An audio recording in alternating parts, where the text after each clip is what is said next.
ನಮಸ್ಕಾರ. ನೀವು ನೋಡ್ತಾ ಇದ್ರ ಸ್ಪೀಡ್ ನ್ಯೂಸ್ನ ವಿಶೇಷ ಕಾರ್ಯಕ್ರಮ. ನಾನು ಐಶ್ವರ್ಯ ಗೌಡ. ಎಸ್, ಮಾರ್ನವಿ ಸಿನಿಮಾ ಇನ್ನೇನು ರಿಲೀಸ್ ಹಂತದಲ್ಲಿರುವಂಥದ್ದು. ಎಸ್, ಇದರಲ್ಲಿ ನಾಯಕಿ ಆಗಿ ನಾಯಕ ನಟನಾಗಿ ನಟಿಸಿರುವಂತಹ ಚೈತ್ರ ಜೆ ಆಚಾರ್ ಹಾಗೂ ರಿತ್ವಿಕ್ ಅವ್ರು ನಮ್ಮ ಜೊತೆ ಇದ್ದಾರೆ. ಅವ್ರನ್ನೇ ಕಾರ್ಯಕ್ರಮಕ್ಕೆ ಸ್ವಾಗತ ಮಾಡೋಣ. ನಮಸ್ತೆ. Hi hi. ನೀವು ಅನ್ಕೊಂತಿರ್ಬೋದು ಏನ್ ಇವ್ರು ಸಿಂಪಲ್ ಆಗಿ ಮುಗಿಸ್ಬಿಟ್ರಲ್ಲ ಅಂತ. ಇಲ್ಲ, ಚೆನ್ನಾಗಿತ್ತು ಇಂಟ್ರೊಡಕ್ಷನ್. ಸಾಕು. ಇಲ್ಲ, ಆದ್ರೂ ನಾನೊಂದು ಎರಡು ಲೈನ್ ಬರ್ಕೊಂಡ್ ಬಂದಿದ್ದೀನಿ, ಹೇಳ್ತೀನಿ. ಮರ್ತು ಬಿಡ್ತೀನಿ, ಟೈಪ್ ಮಾಡ್ಕೊಂಡ್ ಬಂದಿದ್ದೀನಿ. ಓಕೆನಾ? ಫಸ್ಟ್ ರಿತ್ವಿಕ್ ಅವ್ರಿಗೆ ಹೇಳ್ತೀನಿ. ಕರೆಂಟ್ ಮುಟ್ಟಿದ್ರೆ ಶಾಕು, ಇವ್ರ ಆಕ್ಟಿಂಗ್ ನಲ್ಲಿ ತಗೊಳಲ್ಲ ಬ್ರೇಕ್. ನೋಡೋಕ್ ತುಂಬಾ ಸಿಂಪಲ್, ಆದ್ರೂ ಇವ್ರಿಗೆ ಫ್ಯಾಮಿಲಿ ಮ್ಯಾನ್ ಎನ್ನುವಂತ ಟೈಟಲ್. ಸೀರಿಯಲ್ ಇಂದ ಆಕ್ಟರ್ ಆಗಿ ಫೇಮಸ್ ಆಗಿದ್ದಾರೆ. ಎಲ್ಲರೂ ಜನರ ಮನ್ಸನ್ ಮುಟ್ಟಿದ್ದಾರೆ. ಈಗ ಮತ್ತೆ ಸಿನಿಮಾ ಕಡೆ ಹೆಜ್ಜೆ ಹಾಕ್ತಿದ್ದಾರೆ. ಸೊ ಎಸ್, ಮಾರ್ನವಿ ಸಿನಿಮಾ ಬಗ್ಗೆ ಮಾತಾಡೋದು ತುಂಬಾ ಇದೆ. ಇವ್ರನ್ನ ಇಂಟ್ರೊಡಕ್ಷನ್ ಕೊಟ್ಟು ನಿಮ್ಮ ಹತ್ರಕ್ಕೆ ಬರ್ತೀನಿ. ಶೋರ್, ನನಗೆ ಫಸ್ಟ್ ಟೈಮ್ ಯಾರೊಬ್ರು ಈ ಥರ ಇಂಟ್ರೊಡಕ್ಷನ್ ಕೊಟ್ಟಿದ್ದು. ಥ್ಯಾಂಕ್ ಯು ಸೋ ಮಚ್, ಖುಷಿ ಆಯಿತು. ಎಸ್, ನಿಮ್ಮ ಕಡೆ ಬರ್ತೀನಿ. ಬಾನಲಿ ಬೆಳ್ಳಿ ಚುಕ್ಕಿ, ಇವರ ಮಾತು ಮಿರ್ಚಿ ಮಂಡಕ್ಕಿ, ಸಪ್ತ ಸಾಗರದ ಆಚೆಯ ಒಂದು ಸುಂದರ ಹಕ್ಕಿ. ಇವ್ರನ್ನ ನೋಡೋಕೆ ಎಲ್ಲರೂ ಕಾಯ್ತಿರ್ತಾರೆ. ಇವ್ರ ಮುಖದ ಮೇಲಿದೆ ಮಚ್ಚೆ, ಆದ್ರೆ ಇವ್ರಿಗೆ ಅದೇ ದೃಷ್ಟಿ ಬೊಟ್ಟು. ಎಸ್, ಇವ್ರ ಹಾಡು ಕೇಳಲು ಎಲ್ಲರೂ ಕಾಯ್ತಾ ಇರ್ತಾರೆ. ಇವತ್ತು ನಮ್ಮ ಜೊತೆ ಇದ್ದಾರೆ ಸುಂದರದ ಬೆಳಗಿ, ಪಡ್ಡೆ ಹುಡುಗರ ಮನ್ಸನ್ನ ಕದ್ದ ಪೋರಿ ಚೋರಿ Chaitra J Achar. Thank you. ನಾನು ಒಬ್ಳು ಹುಡುಗಿ ಇಂಟ್ರೊಡಕ್ಷನ್ ಕೊಟ್ಟಾಗ ಬ್ಲಶ್ ಮಾಡ್ತೀನಿ ಅಂತ ನಾನು ಯಾವತ್ತೂ ಅನ್ಕೊಂಡಿರಲಿಲ್ಲ.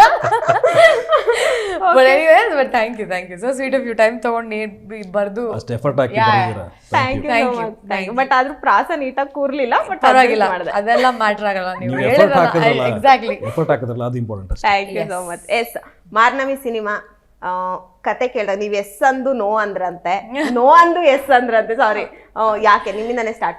ಎಸ್ ಅಂದು ನೋ ಅಂದು ಎಸ್ ಅಂದೆ. ಅದು ಹಂಗೆ, ಬಿಕಾಸ್ ಕತೆ ಇಷ್ಟ ಆಗಿತ್ತು. ಆದ್ರೆ ಆ ಡೇಟ್ಸ್ ಅದೇ ಟೈಮ್ಗೆ ಅವ್ರು ಹೇಳ್ತಿದ್ದ ಟೈಮ್ಗೆನೆ ಬೇರೆ ಸಿನಿಮಾ ಶೂಟ್ ಮಾಡ್ಬೇಕಾಗಿತ್ತು. ಸೊ ಅದು ಒಪ್ಕೊಂಡು ಮತ್ತೆ ಅವ್ರಿಗೂ ಕ್ಲಾಶ್ ಇವ್ರಿಗೂ ಕ್ಲಾಶ್ ಅಂತ ಯಾಕೆ ಅಂತ ಕಷ್ಟಪಟ್ಟು ಓಕೆ ಯಾವುದೋ ಒಂದಕ್ಕಿಲ್ಲ ಅಂತ ಹೇಳ್ಬೇಕು. ಬಟ್ ಇದು ಆಲ್ರೆಡಿ ಸ್ಟಾರ್ಟ್ ಆಗಿರೋದ್ರಿಂದ ಹೊಸ ಪ್ರಾಜೆಕ್ಟ್ ತಗೊಳ್ಳೋದು ಸ್ವಲ್ಪ ಟೈಟ್ ಆಗತ್ತೆ ಶೆಡ್ಯೂಲ್ ಅಲ್ಲಿ ಅಂತ ಹೇಳಿ ಇಲ್ಲ ಅಂತ ಹೇಳ್ಬಿಟ್ಟೆ. ಬಟ್ ಆ ಒಳ್ಳೆ ಕತೆಗೆ ಇಲ್ಲ ಅಂತ ಹೇಳಿದ್ ಬೇಜಾರಂತೂ ಇತ್ತು. ಅಂಡ್ ಅದಾದ್ಮೇಲೆ ಹೆಂಗೋ ಅದ್ ಕೇಳ್ತಾನೆ ಇದ್ರು, ಮಾಡ್ಬೋದಾ, ಸಿಗತ್ತಾ ನೋಡಿ ಅಂತ ಎಲ್ಲ. ಇಲ್ಲ, ಅದೇ ಡೇಟ್ಸು, ಏನ್ ಮಾಡೋದು ಅಂತ. ದೆನ್ ಹಂಗೂ ಅವ್ರಿಗೆ ಟೀಮ್ ಅವ್ರಿಗೆ ನಾನು ಹೇಳಿದ್ದು, ಏನೋ ನೀವು ಏನಾದ್ರು ಪೋಸ್ಟರ್ ಏನಾದ್ರು ಮಾಡಿದ್ರೆ ಆಕ್ಟರ್ಸ್ ಹುಡುಕ್ತಾ ಇದೀವಿ ಆ ಥರ ಎಲ್ಲ ಕಳಿಸಿ, ನಾನು ಶೇರ್ ಮಾಡ್ತೀನಿ ಅಂತ ಹೇಳಿದ್ದೆ. ಅದನ್ನ ಶೇರ್ ಮಾಡಿದೆ ಕೂಡ. ಸೊ ಅಟ್ಲೀಸ್ಟ್ ನಾನು ಹೋಗೋಕ್ಕಾಗಲಿಲ್ಲ, ಬಟ್ ಯಾರಾದ್ರೂ ಬೇರೆಯವ್ರಿಗಾದ್ರೂ ಸಿಗ್ಲಿ, ಅವ್ರಿಗೆ ಆಕ್ಟರ್ ಸಿಗ್ಲಿ ಬೇಗ ಅನ್ನೋದು ಒಂದು ಇಂಟೆನ್ಷನ್ ನನಗೂ ಇತ್ತು. ಸೊ ಬಿಕಾಸ್ ಕತೆ ಚೆನ್ನಾಗಿತ್ತು. ಸೊ ಅದು ಮುಗೀತು. ಆ್ಯಂಡ್ ಮತ್ತೆ ಒಂದಷ್ಟು ವಾರಗಳು ಕಳೀತು. ಆ್ಯಂಡ್ ಒಂದು ಇವೆಂಟಲ್ಲಿ ನಾನು ಚರಣ್ ರಾಜ್, ನಮ್ಮ ಮ್ಯೂಸಿಕ್ ಡೈರೆಕ್ಟರ್ನ ಮೀಟ್ ಮಾಡಿದೆ. ಹಾಗೆ ಮಾತಾಡ್ತಿರುವಾಗ ಅವ್ರು ಹೇಳಿದ್ರು ಅವರು ಮಾರ್ನವಿ ಸಿನಿಮಾ ಒಪ್ಕೊಂಡು ಮಾಡ್ತಾ ಇದ್ದಾರೆ. ಬಟ್ ಅವ್ರು ಹೇಳಿದ್ರು ನಿಮಗೂ ಅಪ್ರೋಚ್ ಮಾಡಿದ್ರು, ಬಟ್ ನಿಮ್ಗೇನೋ ಡೇಟ್ಸ್ ಏನೋ ಕ್ಲಾಶ್ ಆಯಿತು ಅಂತ. ಸೊ ನೀವು ಮಾಡಿದ್ರೆ ಚೆನ್ನಾಗಿರೋದು ಚೈತ್ರ ಅಂತ ಅವರು ಒಂದು ಮಾತು ಹಂಗೆ ಹೇಳಿದ್ರು. ನನಗೆ ಎಲ್ಲ ಕಡೆಯಿಂದ ಏನು ಹಿಂಗೆ ಬರ್ತಾ ಇದೆ, ಈ ಹೆಸರು ಮಾರ್ನವಿ ಬರ್ತಾನೆ ಇದೆಯಲ್ಲ ನನ್ನ ಹತ್ರ, ಏನೋ ಇರಬೇಕು ಅಂತ ಹೇಳಿ ಅವತ್ತು ಸಂಜೆ ಮತ್ತೆ ನಾನು ಹೋಗ್ಬಿಟ್ಟು ರಿಷಿ ಅವ್ರಿಗೆ ಮೆಸೇಜ್ ಕಳಿಸಿದೆ. ಆಯ್ತಾ, ಫೈನಲೈಸ್ ಆಯ್ತಾ, ಯಾರಾದ್ರೂ ಸಿಕ್ರಾ ಅಂತ. ಅವ್ರಿಲ್ಲ, ನೀವು ಮಾಡಿದ್ರೆ ಚೆನ್ನಾಗಿರೋದು ಮೇಡಮ್, ನಿಮ್ಮನ್ನ ಅನ್ಕೊಂಡೆ ನಾನು ಬರ್ದಿದ್ದೀನಿ ಕ್ಯಾರೆಕ್ಟರ್, ಚೈತ್ರ ಅಂತಾನೆ ಕ್ಯಾರೆಕ್ಟರ್ ನೇಮ್ ಗೊತ್ತಾ ಅಂತಲ್ಲ ಅವ್ರು ಮತ್ತೆ. So I was okay Rishi, ಈ ಥರ ಸಿಚುವೇಶನ್ ಡೇಟ್ಸ್ ನೀವು ಮ್ಯಾನೇಜ್ ಮಾಡ್ಕೊಳ್ತೀನಿ ಅನ್ನೋಂಗಿದ್ರೆ ನನಗೇನು ಪ್ರಾಬ್ಲಮ್ ಇಲ್ಲ. ಇನ್ನೊಂದ್ಸರ್ತಿ ಕತೆ ಕೇಳ್ಬೇಕು ನಾನು, ಬಿಕಾಸ್ ತುಂಬ ಏನೋ ಒಂದು ತಿಂಗಳು ಮೇಲಾಗಿದೆ. ಸೊ ಮತ್ತೆ ಅದೇ ಥರ ನನ್ಗೆ ಅನ್ಸಿದ್ರೆ ಸ್ಟ್ರಾಂಗ್ ಆಗಿ ನಾನು ಒಪ್ಕೊಂಡು ಮಾಡ್ತೀನಿ, ಮಿಕ್ಕಿದೆಲ್ಲ ನೀವು ಅಂತ. ಸರಿ ಮೇಡಮ್ ಅಂತ ಹೇಳಿ ನೆಕ್ಸ್ಟ್ ದಿನ ಬಂದು ಕತೆ ಹೇಳಿದ್ರು. ಅವ್ರು ತುಂಬ ಚೆನ್ನಾಗಿ ಕತೆ ಹೇಳ್ತಾರೆ. ಸೊ ಅವ್ರು ಹೇಳಬೇಕಾದ್ರೆ ನಾನು ದೀಕ್ಷಾನ ಪ್ಲೇ ಮಾಡೋಕ್ಕೆ ಆಗತ್ತೆ, ಇಲ್ಲ ಟ್ರೈ ಮಾಡಬೇಕು ಅನ್ನೋ ಒಂದು ಇಂಟ್ರೆಸ್ಟ್ ಹುಟ್ಕೊಳ್ತು.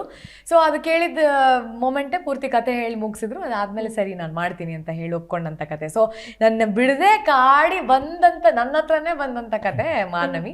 ಸೊ ಅದಕ್ಕೆ ನಾನು ಐ ಥಿಂಕ್ ನಾನು ಕೃತಜ್ಞಳು ಈಗ this point of time. Yeah sir, ಇವೇನು ಸೀರಿಯಲ್ಗಳಲ್ಲೆಲ್ಲ ನೀವು ಜನರು ಮನ್ಸನ್ನು ಮುಟ್ಟಿದ್ದೀರಾ. ಖಡಕ್ ವಿಲನ್ ಆಗೋ ಅಲ್ಲ, ಹೀರೋ ಆಗಿ, ಖಡಕ್ ಹೀರೋ ಆಗಿ ಆ್ಯಕ್ಟ್ ಮಾಡಿದ್ದೀರಾ. ಸೊ ಈ ಸಿನಿಮಾದಲ್ಲಿ ನಿಮ್ಮನ್ನ ಯಾವ ರೀತಿ ನೋಡ್ಬೋದು, ಅಂದ್ ಒಪ್ಕೊಳ್ಳೋಕೆ ಏನು ಮೇನ್ ರೀಸನ್ ಅನ್ನುವಂಥದ್ದು? ಒಪ್ಕೊಳ್ಳೋಕೆ ಮೇನ್ ರೀಸನ್ ಏನು ಅಂತಂದರೆ, ನಮ್ಮೊಬ್ಬ ದೊಡ್ಡ ಸೂಪರ್ ಸ್ಟಾರ್ ಒಂದು ಮಾತು ಹೇಳಿದ್ದಾರೆ, ಇಲ್ಲಿ ಯಾರು ಹೀರೋಗಳನ್ನ ಹುಟ್ಟಾಕಲ್ಲ, ನಮ್ಗೆ ನಾವು ಹೀರೋಗಳು ಆಗಬೇಕು ಅಂತ. ಸೊ ಅದನ್ನು ನಾನು ತುಂಬ ಸೀರಿಯಸ್ ಆಗಿ ತೊಗೊಂಡಿದ್ದೆ. ಅದು ನಿಜ ಕೂಡ. ಸೊ ಹಾಗಾಗಿ ನಾನು ಅವಕಾಶಗಳಿಗೆಲ್ಲ ಓಡಾಡದೆ ಎಲ್ಲ ಆಯಿತು. ಅರ್ಥ ಆಯ್ತು ನನಗೆ, ನಾವೇ ಒಂದು ಟೀಮ್ ಕಟ್ಕೊಂಡು ಒಂದು ದೊಡ್ಡದಾಗಿ ಕ್ರಿಯೇಟ್ ಮಾಡ್ಕೋಬೇಕಿಲ್ಲ ಅಂತ ಆಗಲ್ಲ ಅಂತ ಗೊತ್ತಾಯಿತು. ಸೊ ಆ ಒಂದು ಟೈಮಲ್ಲಿ ನನಗೆ ರಿಷಿತ್ ನನಗೆ ತುಂಬ ವರ್ಷಗಳ ಪರಿಚಯ. ಅವ್ರು ಬಂದು ಒಂದು ಕತೆ ಇದೆ ಕೇಳ್ತೀರಾ ಅಂತ ಹೇಳಿದ್ರು. ಹೇಳಿ ಅಂತಂದೆ. ಒಂದು ಲೈನ್ ಹೇಳಿದ್ರು, ಚೆನ್ನಾಗಿತ್ತು, ಬಟ್ ಸಿನಿಮ್ಯಾಟಿಕ್ ಆಗಿರಲಿಲ್ಲ, ಇದಕ್ಕೇನೋ ಬೇಕು ಅಂತ ಅನಿಸ್ತಾ ಇತ್ತು. ಶೆಟ್ರೆ ಇದು ಸ್ವಲ್ಪ ಏನೋ ಬೇಕು ಅನಿಸ್ತಾ ನೋಡಿ ಅಂತಂದೆ. ಅವರು ಹೋದರು. ಒಂದು 6 ತಿಂಗಳು ಏನೋ ಅವ್ರ ಕಡೆಯಿಂದ ಏನೂ ಸುದ್ದಿ ಇರಲಿಲ್ಲ. ನಾನು ಅಂದ್ಕೊಂಡೆ ಮರ್ತ್ಬಿಟ್ರು ಅಂದ್ಕೊಂಡೆ. ಬಟ್ ಅವರು ಅದ್ರ ಮೇಲೆ ವರ್ಕ್ ಮಾಡ್ತಾಯಿದ್ರು. ಮುಗಿಸ್ಕೊಂಡು ಬಂದು ಒಂದ್ಸಲಿ ಕತೆ ಹೇಳಿದ್ರು. ಹೇಳಿದ ತಕ್ಷಣ ಅದು ಅದ್ಭುತವಾಗಿತ್ತು. ಇವ್ರು ಹೆಂಗೆ ಇಷ್ಟ ಆಯಿತು ಅಂತ ಹೇಳಿದ್ರಲ್ಲ, ಸೇಮ್ ನಾನು ಹಂಗೆ ರಿಯಾಕ್ಟ್ ಮಾಡಿದೆ. ತುಂಬ ಚೆನ್ನಾಗಿತ್ತು ಕತೆ. ಆಮೇಲೆ ಆವಾಗಿಂದ ನಮ್ಮದು ಪ್ರೊಡ್ಯೂಸರ್ ಹಂಟ್ ಮಾಡೋಕ್ಕೆ ಸ್ಟಾರ್ಟ್ ಮಾಡಿದ್ವಿ. ಅವ್ರು ಹುಡುಕ್ತಾಯಿದ್ರು, ನಾನು ಹುಡುಕ್ತಾ ಇದ್ದೆ. ಲಾಸ್ಟಿಗೆ ನಮ್ಮ ನಿಶಾಂತ್ ಅವ್ರು ಸಿಕ್ಕಿದ್ರು, ನನಗೆ ಹಳೆ ಪರಿಚಯ. ಅವರು ಕೂಡ ಹೋಗಿ ಕತೆ ಹೇಳಿದ್ವಿ, ಇಷ್ಟ ಆಯಿತು, ಸಿನಿಮಾ ರೆಡಿ ಆಯಿತು, ಇವಾಗ ಇಲ್ಲಿ ಬಂದು ಕೂತ್ಕೊಂಡಿದ್ದೀವಿ. ಓಕೆ, ಎಸ್, ಇಬ್ರು ಕೂಡ ಕರಾವಳಿ ಭಾಗದವ್ರು ಅಲ್ಲ. ಅಲ್ಲಿನ ನಿಮಗೆ ಹೇಳೋದೇ ಬೇಡ, ಅಲ್ಲಿನ ಭಾಷೆ ಬರುತ್ತೆ. ಸೊ ನೀವು ಹೆಂಗೆ ಕಲ್ತ್ಕೊಂಡ್ರಿ ಅನ್ನುವಂಥದ್ದು, ಹೇಗೆ ಮ್ಯಾಚ್ ಅಪ್ ಆಯ್ತಾ ಏನು ಅಂತ? ಅದೇ ಅಂದರೆ ನನಗೆ ಆ ಕರಾವಳಿ ಭಾಗದ ಆ ಭಾಷೆ ತುಂಬ ಇಷ್ಟ. ನನಗೆ ಮಂಗಳೂರು ಭಾಷೆ ತುಂಬ ಇಷ್ಟ. ಮುಂಚೆಲ್ಲ ಯಾರು ಮಾತಾಡಿದ್ರೆ ಹೋಗಿ ಕೂತ್ಕೊಂತ ಇದ್ದೆ ನಾನು, ಅಂದರೆ ಅದು ಕೇಳೋದಕ್ಕೋಸ್ಕರ. ಅಷ್ಟು ಒಳ್ಳೆ ಕನ್ನಡ ಮಾತಾಡ್ತಾರೆ ಅವರೆಲ್ಲ. ಸೊ ಅದೊಂದು ಇಷ್ಟ ಇತ್ತು, ಬಟ್ ಮಾತಾಡೋದಕ್ಕೆ ಅಷ್ಟು ಕಷ್ಟ ಆಗುತ್ತೆ ಅಂತ ಗೊತ್ತಿರಲಿಲ್ಲ. ಅದಕ್ಕೋಸ್ಕರ ನಮಗೆ ಒಂದು ವರ್ಕ್ಶಾಪ್ ತೊಗೊಂಡ್ರು ವಿದು ಸರ್ ಅಂತ. ಆಮೇಲೆ ಡೈರೆಕ್ಟರ್ ಕೂಡ ಅದಕ್ಕೆ ಸಪೋರ್ಟ್ ಮಾಡಿದ್ರು. ನಮಗೆಲ್ಲ ಸ್ಕ್ರಿಪ್ಟ್ ಮುಂಚೆ ಕೊಟ್ಟಿದ್ರು. ಆ ಸ್ಕ್ರಿಪ್ಟಲ್ಲಿ ಡೈಲಾಗ್ಸ್ ಎಲ್ಲ ಅದೇ ಭಾಷೆಯಲ್ಲೇ ಇತ್ತು. ಸೊ ನಾವು ಡೈಲಿ ಅದನ್ನ ಓದಿ ಅದನ್ನ ಮನನ ಮಾಡಿಕೊಂಡು ಮಾತಾಡ್ತಾ ಅದು ಅಭ್ಯಾಸ ಆಯ್ತು. ಆಮೇಲೆ ಓಕೆ, ಚೈತ್ರ, ನಿಮಗೆ ತವ್ರ ಮನೆ ಅಂತಾನೆ ಅನ್ಬೋದು, 2ನೇ ತವ್ರ ಮನೆ ಅಂತಾನೆ ಕರಾವಳಿ. ಹೌದು, ಆಕ್ಚುಲಿ ಎಲ್ಲಾ ಸಿನಿಮಾಗಳಿಗೂ ಹೋಗೇ ಇದ್ದೀನಿ. ಅಂಡ್ ಆ ನಂಟು ನನ್ನ ಮೊದಲನೇ ಸಿನಿಮಾದಿಂದನೂ ಇದೆ. ಅಲ್ಲಿ ಇವಾಗ ನನ್ನ ಕೋ ಆಕ್ಟರ್ಸ್ ಇರ್ಬೋದು, ಇಲ್ಲ ಏನೋ ನನ್ನ ಫ್ರೆಂಡ್ಸ್ ಕೆಲವರು ಮಂಗಳೂರಿನವರಿದ್ರು ಕಾಲೇಜಲ್ಲಿ ಓದುವಾಗ. ಬಟ್ ಸಿನಿಮಾ ಅಂತ ಬಂದಾಗ ಇವಾಗ ನಾನು ಮೀಟ್ ಮಾಡಿದವ್ರು ಎಲ್ರೂ ಆಲ್ಮೋಸ್ಟ್ ಮಂಗಳೂರಿನವರಿದ್ರು. ಸೊ ಅದು ನನಗೆ ಸ್ವಲ್ಪ ಆ ಟಚ್ ಯಾವಾಗಲೂ ಬಿಟ್ಟು ಹೋಗಲಿಲ್ಲ, ಹಂಗೆ ಕಂಟಿನ್ಯೂ ಆಯಿತು. ಆ್ಯಂಡ್ ನಾನು ಕೆಲಸ ಮಾಡಿರೋ ಆದಷ್ಟು ಟೀಮ್ಸಲ್ಲಿ ಜಾಸ್ತಿ ಮಂಗಳೂರು ಅವ್ರು ಇದ್ದೇ ಇದ್ರು. ಸೊ ಅದು ಆ ನಾಡಲ್ಲೇನೆ ತುಂಬ ಕಲಾವಿದರಿದ್ದಾರೆ.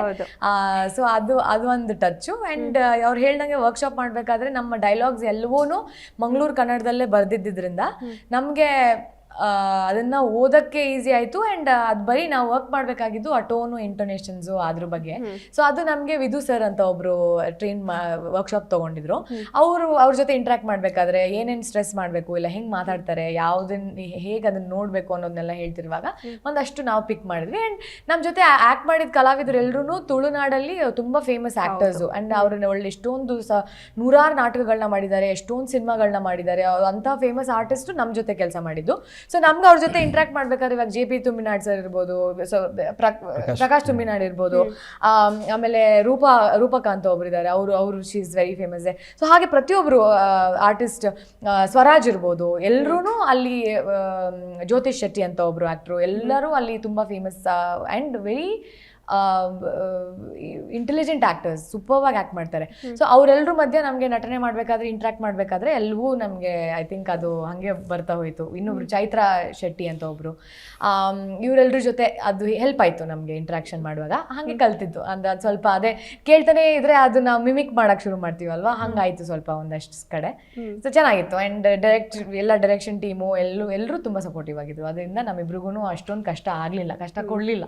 ಓಕೆ, ಒಂದಷ್ಟು ಜನಕ್ಕೆ ಕತೆ ಕೇಳಿದಾಗ ಇಲ್ಲ ಈ ಪಾತ್ರ ನನಗೆ ಕಷ್ಟ ಆಗುತ್ತೆ ಅನ್ನುವಂಥದ್ದು ಒಂದಷ್ಟು ಜನ ತಲೆಯಲ್ಲಿ ಯೋಚನೆ ಮೂಡಿರುತ್ತೆ. ಸೊ ನಿಮಗೆ ಹೇಗಾಯ್ತು? ಹುಲಿವೇಷ ಎಲ್ಲ ಹಾಕಿದ್ರಿ, ಸೊ ಕಷ್ಟ ಆಯ್ತಾ ಅವ್ರು ಏನು ಅನ್ನುವಂಥದ್ದು? ಅಲ್ಲ, ಕತೆ ಕೇಳಿದಾಗ ಈ ಪಾತ್ರ ನನಗೆ ಅವ್ರು ಎಕ್ಸ್ಪ್ಲೈನ್ ಮಾಡಿದಾಗ ನನಗೆ ನಾನು ಮಾಡಬಲ್ಲೆ ಅಂತ ಗೊತ್ತಿತ್ತು. ನನಗೆ ಹುಲಿವೇಷದೊಂದು ನನಗೆ ಅಂದರೆ ಯಾವತ್ತೂ ಟ್ರೈ ಮಾಡಿರಲಿಲ್ಲ, ನೋಡಿದ್ವಿ ಅಷ್ಟೇ. ನೋಡಿದಾಗ ಅದು ಸಿಂಪಲ್ ಆಗಿರುತ್ತೆ. ಸೊ ನನ್ನ ಮೈಂಡಲ್ಲಿ ಆವಾಗ ಮಾಡ್ಬಿಡ್ತೀನಿ ಅನ್ನೋ ಫೀಲಲ್ಲೇ ಇದ್ದೆ. ಬಟ್ ಯಾವಾಗ ರಿಹರ್ಸಲ್ ಸ್ಟಾರ್ಟ್ ಆಯಿತು ನಂಗೆ ಆವಾಗ ಅರ್ಥ ಆಯಿತು ಅದಷ್ಟು ನಾನು ನೋಡ್ದಂಗೆ ಕೇಳ್ದಂಗೆ ಅದಷ್ಟು ಈಸಿ ಇಲ್ಲ ಅಂತ ಅವಾಗ ಗೊತ್ತಾಯಿತು. ಅದಕ್ಕೆ ಬೇಕಾದಂಥ ಒಂದಿಷ್ಟು ತಯಾರಿ ಆಯಿತು. ತಯಾರಿ ಆದಮೇಲೆ ಫೀಲ್ಡಿಗೆ ಇಳಿದು ಅದನ್ನ ಶೂಟ್ ಮಾಡಿದ್ದು. ಓಕೆ, ದೀಪಾ ಬಜಾರಿ ಹೇಗೆ ಅನ್ನುವಂಥದ್ದು? ದೀಕ್ಷಾ ಬಜಾರಿ ಅಲ್ಲ, ಆಕ್ಚುಲಿ ಅವಳು ಬಜಾರಿ ಅಲ್ಲ. ಅಂಡ್ ತುಂಬಾ ಲೈವ್ಲಿ, ಅಂದ್ರೆ ಮನ್ಸಲ್ಲಿ ಇರೋದನ್ನ ಹೇಳ್ಬಿಡ್ತಾಳೆ. ಟೀಸರ್ ಅಲ್ಲಿ ಅದು ಯಾಕೆ ಹಂಗ್ ಬರ್ತಾಳೆ ಅದು ನಿಮ್ಗೆ ಅದು ಸಿನಿಮಾ ನೋಡಿದಾಗ ಗೊತ್ತಾಗುತ್ತೆ. But she is a very lively girl in general. ಅವಳು ಒಂದ್ಸರ್ತಿ ಅನ್ಕೊಂಡಿದ್ನ ಇನ್ನೊಂದ್ಸರ್ತಿ ಮೋಸ್ಟ್ಲಿ ಅದನ್ನ ಪೋರ್ಟ್ರೇ ಮಾಡ್ಬೇಕಿತ್ತು ನಾವು. ಎಲ್ಲ ರೆಡಿಯಾಗಿ ಎಲ್ಲೋ ಹೋಗೋಣ ಅನ್ಕೊಂಡವಳು ಸಡನ್ ಆಗಿ ಓಕೆ ಎಲ್ಲ ಬಂದು ಎಲ್ಲ ತೆಗ್ದು ಹಾಕ್ಬಿಟ್ಟು ಮನೆ ಕ್ಲೀನ್ ಮಾಡೋಣ ಅಂತ. ಸೊ ಇಷ್ಟು ಈ ತರ ಒಂದು ಡಿಸಿಷನ್ಸ್ನ ಪಟ್ ಅಂತ ಚೇಂಜ್ ಮಾಡುವಂಥ ಹುಡುಗಿ ಹೇಗೆ ಲವ್ ಅಲ್ಲಿ ಬೀಳ್ತಾಳೆ, ಈ ಲವ್ ಸ್ಟೋರಿಯಲ್ಲಿ ಅವಳ ಪಾತ್ರ ಏನು, ಈ ಲವ್ ಡ್ರಾಮಾ ಅಲ್ಲಿ ಅವಳ ಪಾತ್ರ ಏನು, ಆ ಡ್ರಾಮಾಗೆ ಅವಳು ಕಾಂಟ್ರಿಬ್ಯೂಟ್ ಮಾಡ್ತಾಳ ಇಲ್ವಾ ಅನ್ನೋದು ಕತೆ. ಸೊ ಕಷ್ಟ ಆಯ್ತು ಅವಳನ್ನ ಪ್ಲೇ ಮಾಡಕ್ಕೆ. ಆಕ್ಚುಲಿ ಎಷ್ಟು ಈಸಿ ಇರಲಿಲ್ಲ, ನೋಡಕ್ ಮಾತ್ರ ಸಿಂಪಲ್ ಅಂತ ಅನ್ಸುತ್ತೆ, but it was difficult. So ಅವಳು ತುಂಬಾ ಲೈವ್ಲಿ ಗರ್ಲ್, ಬಜಾರಿ ಪಾಪ.